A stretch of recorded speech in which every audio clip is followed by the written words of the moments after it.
Hello guys, कैसे हो? सुबह का राधे राधे, जय श्री कृष्णा। तो गाइज, आज हम आपको बहुत ही अच्छी कथा सुनाने जा रहे हैं। इस कथा से हमें ज्ञान प्राप्त होगा गाइज। तो चलते हैं गाइज, ये कथा सुनते हैं। महारानी द्रौपदी। महारानी द्रौपदी की उत्पत्ति यज्ञ कुंड से हुई थी। ये महाराज द्रुपद की अयोनिज कन्या थी। इनका शरीर कृष्ण वर्ण के कमल के जैसा कोमल और सुंदर था, अतः इन्हें कृष्णा भी कहा जाता है। इनका रूप और लावण्य अनुपम एवं अद्वितीय था। इनके जन्म के समय आकाशवाणी हुई थी। देवताओं का कार्य सिद्ध करने के लिए एवं उन्मत्त क्षत्रियों के सहार के लिए ही इस रमणी रतन का जन्म हुआ था। इसके द्वारा कौरवों का बड़ा भय होगा। स्वयंवर के अर्जुन के द्वारा लक्ष्य भेद करने पर द्रौपदी पांडवों को प्राप्त हुई थी।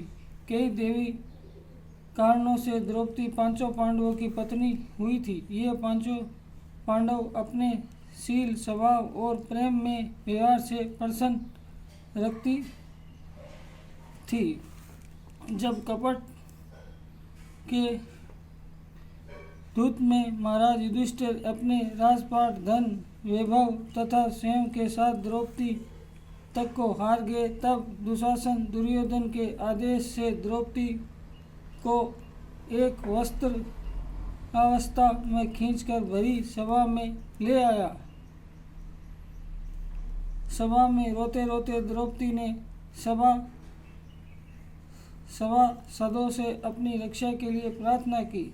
दुष्ट दुशासन उन्हें भरी सभा नगर करना चाहता था। भीष्म, द्रोणा अपनी आंख मूंद ली। विदुर सभा से उठकर चले गए। जब द्रौपदी चारों ओर से निराश हो गई, तब उन्होंने आर्तस्वरम में भगवान श्री कृष्ण को पुकारा, हे कृष्णा, हे गोविंदा, क्या तुम नहीं जानते कि मैं कौरवों द्वारा अपमानित हो रही हूँ? कौरव रूपी समुद्र में डूबती हुई मुझे अबला का उद्धार करो। कौरवों के बीच विपत्र अवस्था को प्राप्त मुझे शरणागति की रक्षा करो। भक्त के लिए भगवान को वस्ता अवतार लेना पड़ा और 10,000 हाथियों बल वाला दुशासन साड़ी खींचते खींचते थक गया, किंतु साड़ी का अंत नहीं हुआ और द्रौपदी लाज बच गई। जिसके रक्षक नंद नंदन भगवान श्याम सुंदर हो, उसका भला कोई क्या बिगाड़ सकता है। एक बार दुर्योधन की प्रेरणा से सरल हृदय महाक्रोधी महर्षि दुर्वासा अपने 10,000 शिष्यों के साथ वन में महाराज युधिष्ठिर के पास पहुँचे।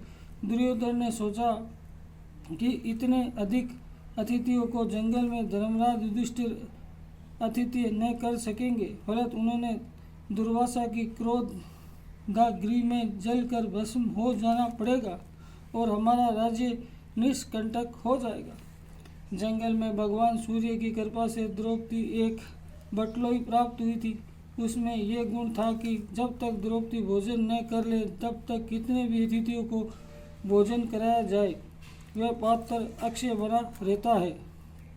दुर्योधन के कहने पर दुर्वासा ठीक उस समय पहुँचे जब द्रौपदी सबको भोजन कराने के बाद स्वयं भी भोजन करके बर्तन मल चुकी थी। धर्मराज ने क्रोधी दुर्वासा का स्वागत किया और उन्हें शिष्य सहित भोजन के लिए आमंत्रित कर दिया।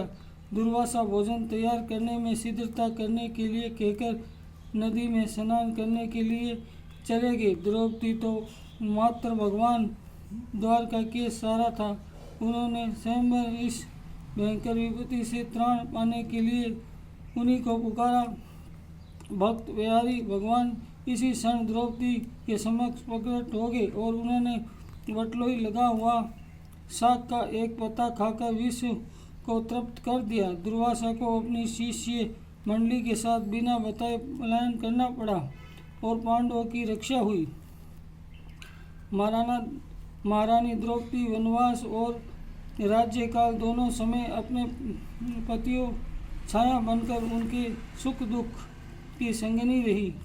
कभी शिकायत का अवसर न मिला। उन्होंने अपने पुत्र घाती गुरुपुत्र असुरथामा को समाधान देकर दया और उदारता का अद्भुत उदाहरण प्रस्तुत किया।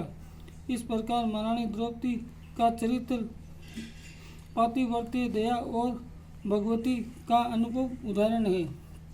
तो गाइस, आज हमने आपको ये बहुत ही अच्छी कथा सुनाई। इस कथा से हमें यही ज्ञान प्राप्त होता है कि हमें भगवान की भक्ति करनी चाहिए और संकट पड़ने पर भगवान हमारी रक्षा करते हैं।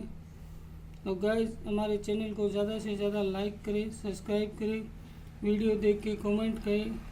तो गाइस, आज के लिए इतना ही। सुबह का राधे राधे, जय श्री कृष्णा।